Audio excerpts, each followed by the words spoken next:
बेटी के विवाह में भी गौदान होता है।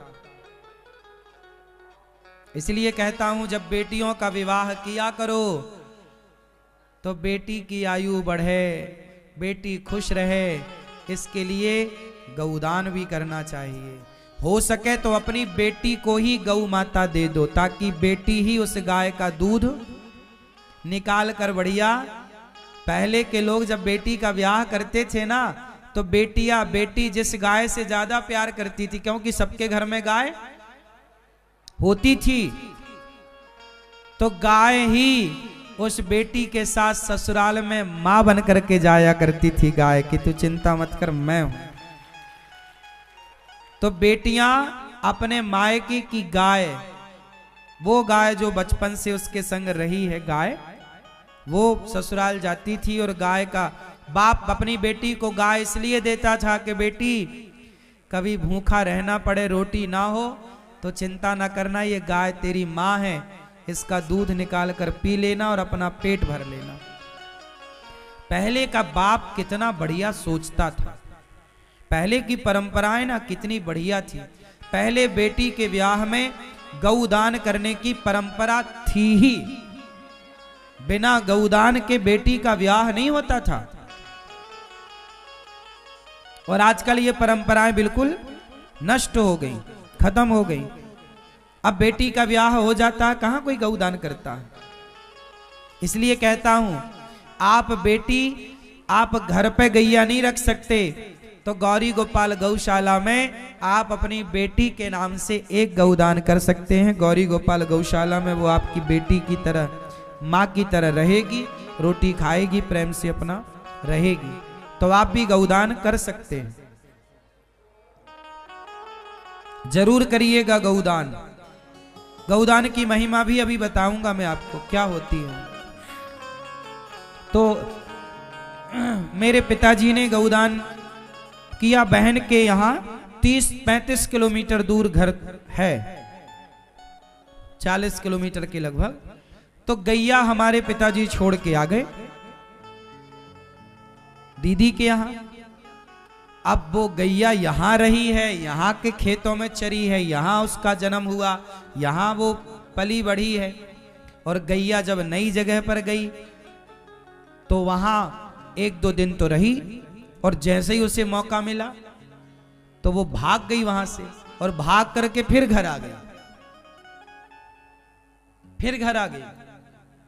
बिल्कुल वही रास्ते गई जिस रास्ते से आई, मतलब 30-40 किलोमीटर दूर वो कभी गई थोड़ी थी, लेकिन उसे रास्ता याद था। और ऐसा एक क्रम नहीं, हमारे गांव में बहुत सारी गैयां घर घर होती थी, और बेटियों के ब्याह में लोग दान करते थे, गौदान।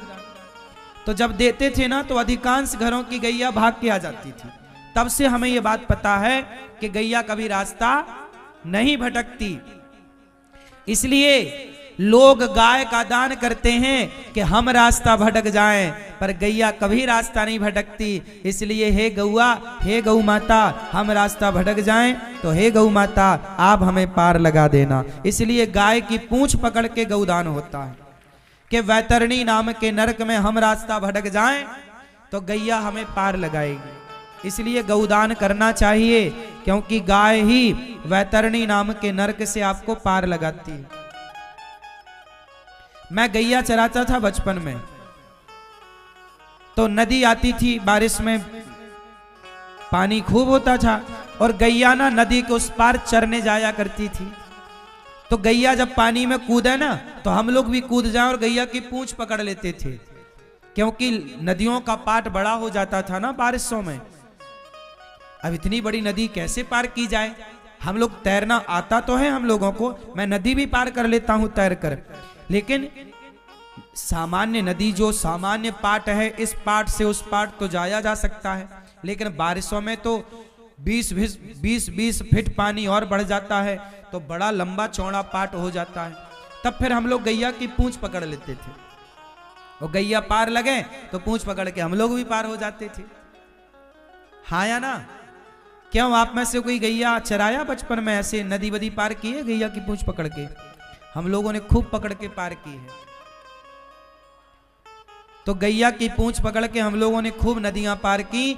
यही गाय वैतरणी नाम के नर्क, एक वैतरणी नाम का नर्क होता है, उस वैतरणी नाम के नर्क से गौ माता ही पार लगाती है, इसलिए गौदान करना चाहिए। गाय की सेवा करनी चाहिए।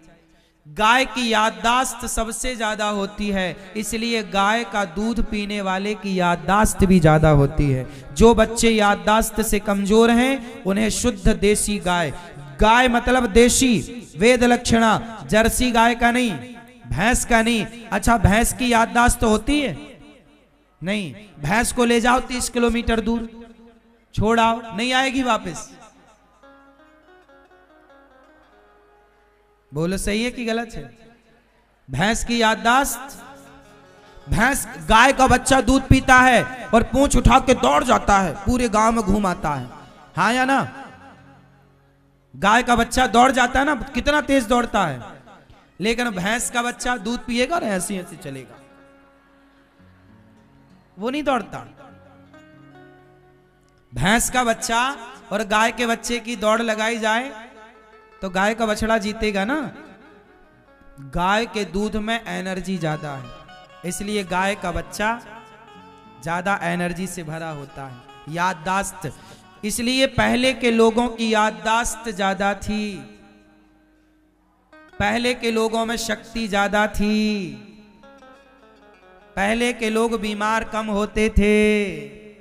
गाय का दूध पहले के लोग पीते थे तो उनकी याददाश्त ज्यादा। आजकल लोग पीते हैं जर्सी का दूध, जर्सी गाय नहीं होती। जर्सी का जो बच्चा होता है ना वो भी आलसी होता है भैंस की तरह। जर्सी गाय नहीं है, सुअर से क्रॉस कराई गई एक नस्ल है। गाय की परंपरा को बिगाड़ने के लिए यह षड्यंत्र के तहत ये हुआ।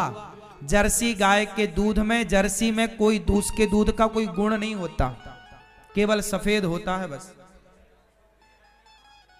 हाँ, हरियाणा गाय ना देसी गाय है, पंजाबी गाय। गाय की पहचान आपको होगी ना, सुनो, गाय के नीचे झालर होती है। यहां क्या होती है? भारत में हरियाणवी गाय है, पंजाबी गाय है, गुजराती गाय है, राजस्थानी गाय है, देसी गाय है। तो गाय की पहचान बताऊं मैं आपको, गाय के नीचे झालर होती है। यहां पे क्या होती है? बोलो, जितनी झालर होगी वो उतनी शुद्ध देसी गाय है, जिसकी झालर है। और ऊपर यहाँ उसके सिर के पीछे यहाँ ये बड़ा होता है, देखो ये गाय है, ये हमारी गंगा है। जब हम प्रणाम करते हैं ना तो ये हमें आशीर्वाद देती है, ये गंगा देखो। इसके ऊपर देखो, ये ऊपर बढ़ा हुआ है ना, ये सिर के ऊपर देखो, ये बढ़ा हुआ हिस्सा है और नीचे झालर लटक रही है, ये हिस्सा, ये देसी गाय की पहचान है।